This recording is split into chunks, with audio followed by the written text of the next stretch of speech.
家好，我嘅身份除咗係一個 CC 嘅學生，仲係一個巴士公司職員。呢份兼職做咗差唔多2年，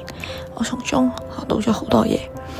我多數喺機場同埋港珠澳大橋當值，經常都會遇到來自唔同地方嘅旅客同埋本地人。佢哋好多都係第一次或者甚少嚟到呢度，所以需要更加多嘅耐性去幫助佢哋。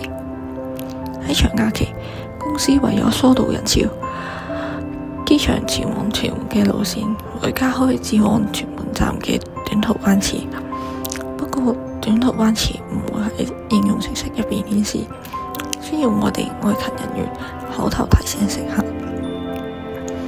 某一次假期，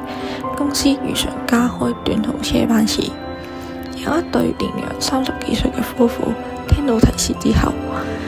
向車長質問點解冇喺程式入面顯示。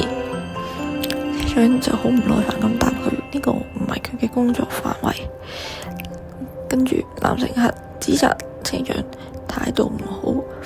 車長就話係男乘客冇禮貌在先，結果雙方嘅爭執演變成衝突，車長同男乘客互相推撞指責，仲單啲大打出手添。呢一次係我第一次喺工作上面遇到衝突，我嗰剎那唔知點算好，唯有衝上前隔開2個人做和事佬。最後尾兩夫婦冇搭到嗰班車，而車長亦都坐返埋位繼續行程。事後上司讚我處理得好好，其實比起得到上司嘅讚賞同埋認同，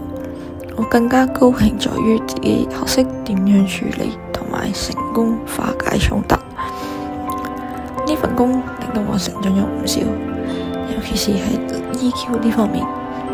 我學識咗好多待人處事嘅技巧，例如面對鼓噪嘅乘客要點樣做，處理爭執嗰陣時要保持冷靜，同埋唔好俾乘客影響到自己嘅情緒等等等等。而且呢啲技巧除咗喺書本上係學唔到之餘，仲對我日常生活處理人際關係更加得心應手。同時作為一個成年人，亦都要對自己做過同講過嘅嘢負責任。最後，我唔會因為呢啲唔愉快嘅事而退縮，